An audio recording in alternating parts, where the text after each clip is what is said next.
For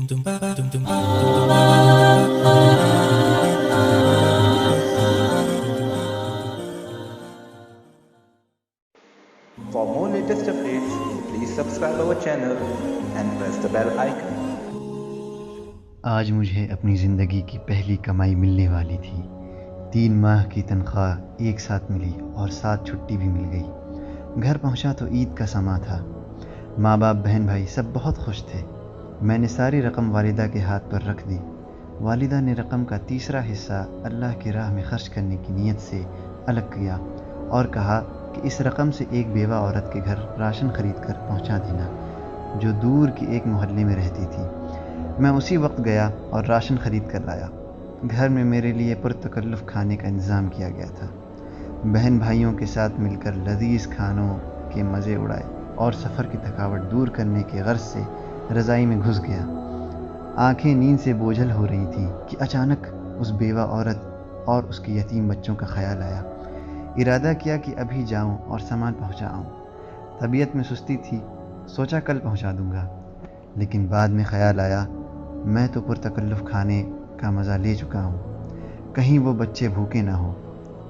اسی وقت لحاف سے نکلا، ایک چادر اوڑھی، تھیلا کاندھے پر رکھا اور اس کے گھر کی طرف نکل پڑا۔ شدید سردی تھی، دھند بھی زیادہ تھی اور بھاری تھیلا اٹھانے میں بھی کچھ دقت ہو رہی تھی۔ ایک دور محلے میں اس عورت کا گھر تھا۔ اس کا شوہر مزدوری کرتا تھا اور 4 بچے تھے۔ ایک ناگہاں حادثہ میں شوہر کی موت ہو گئی اور اب اس کے یتیم بچوں پر دست شفقت رکھنے والا کوئی نہ تھا۔ خیالات کا ایک سمندر لیے اس بیوہ عورت کے گھر کے باہر پہنچا۔ گھر کیا تھا بلکہ ایک ڈربہ تھا۔ ایک کمرہ، چھوٹا سا صحن اور ایک خمیدہ سی 4 دیواری تھی۔ دروازہ کھٹکھٹایا تو ایک 5 سالہ بچی باہر آئی جس کے چہرے پر پریشانی، خوف اور بھوک نمایاں تھی۔ میں اس کے چہرے کو تکے جا رہا تھا اور دل ہی دل میں دعا کر رہا تھا کہ اللہ کسی بچے پر ایسا وقت نہ لائے۔ اس بچی نے ایک پرانا سا جوڑا پہنا ہوا تھا اور ایک شدید سردی میں ایک پھٹی پرانی جرسی پہنی ہوئی تھی۔ پاؤں برہنہ تھے، وہ بھی اس سردی میں کہ پیروں کو جما کر رکھ دے۔ میں نے کچھ کہے سنے بغیر راشن والا تھیلا زمین پر رکھا۔ تھیلے کو دیکھتے ہی وہ بولی، کیا اس میں کھانے کا سامان ہے؟ یہ سننا تھا کہ میں حیران ہو گیا۔ ایک بار پھر اس نے یہی سوال دہرایا۔ میں نے مثبت انداز میں سر ہلایا۔ وہ بچی خوشی کے مارے چیختی چلاتی ماں کی طرف بھاگی اور یہ کہی جا رہی تھی، امی فرشتہ آ گیا، امی فرشتہ آ گیا، امی فرشتہ آ گیا۔ اور پھر 2 اور چھوٹے چھوٹے بچے خوشی کے مارے دروازے پر دوڑے چلے آئے۔ کبھی مجھے دیکھتے، کبھی اس تھیلے کو، اور خوشی سے لوٹ پوٹ ہوئے جا رہے تھے۔ میری آنکھوں سے آنسو رواں ہونے لگے، ہونٹ کپکپا رہے تھے اور جسم میں ایک سرد لہر سی دوڑ رہی تھی۔ یا اللہ، یہ کیا ماجرا ہے؟ کیوں یہ بچے مجھ گنہگار کو فرشتہ سمجھ بیٹھے ہیں؟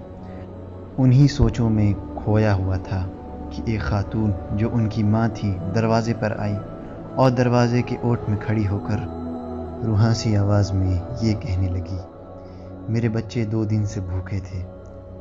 غیرت گوارا نہیں کرتی کہ کسی کے آگے ہاتھ پھیلاؤں۔ میرے مرحوم شوہر بھی محنت مزدوری کرتے تھے مگر کبھی کسی کے آگے ہاتھ نہ پھیلایا تھا۔ ان کے چلے جانے کے بعد ان کی دیکھ بھال کرنے والا کوئی نہیں۔ رشتہ داروں نے ہاتھ کھینچ لیے ہیں اور محلے والے بھی مدد نہیں کرتے، مگر کبھی کبھی آپ جیسے نیک دل لوگ مدد کر دیتے ہیں۔ میں 2 دن سے بچوں کو یہ کہہ کر بہلا رہی تھی کہ ایک فرشتہ آئے گا اور ہمارے لیے کھانا لے آئے گا، اس لیے یہ آپ کو فرشتہ سمجھ بیٹھے ہیں۔ اس عورت نے اللہ کے حضور شکرانے کی چند کلمات ادا کیے، مجھے ڈھیر ساری دعائیں دیں اور شکریہ ادا کیا۔ میں وہاں سے واپس آ گیا۔ آنسو رکنے کا نام نہیں لے رہے تھے۔ زندگی میں کبھی خود کو اتنا پرسکون محسوس نہیں کیا جتنا آج کر رہا تھا، اور اندازہ لگایا کہ ایک بے بس انسان کی مدد کرنے سے جو روحانی سکون ملتا ہے وہ کسی اور کام میں نہیں۔ ہمارے ارد گرد ایسے بہت سے غربا ہوتے ہیں جو مستحق ہونے کے باوجود کسی کے آگے ہاتھ نہیں پھیلاتے، مگر مدد کرنے والے ہاتھوں کے منتظر ضرور رہتے ہیں۔ 2 وقت کی روٹی ہی ان کا کل جہاں ہوا کرتی ہے۔ ایسے لوگوں کی مدد کرنی چاہیے، چاہے وہ ایک وقت کا کھانا ہی کیوں نہ ہو۔ گھر آیا تو ماں نے پوچھا، بیٹا اتنی رات کہاں چلے گئے تھے بنا بتائے؟ میں بے ساختہ بولا، فرشتہ بننے گیا تھا۔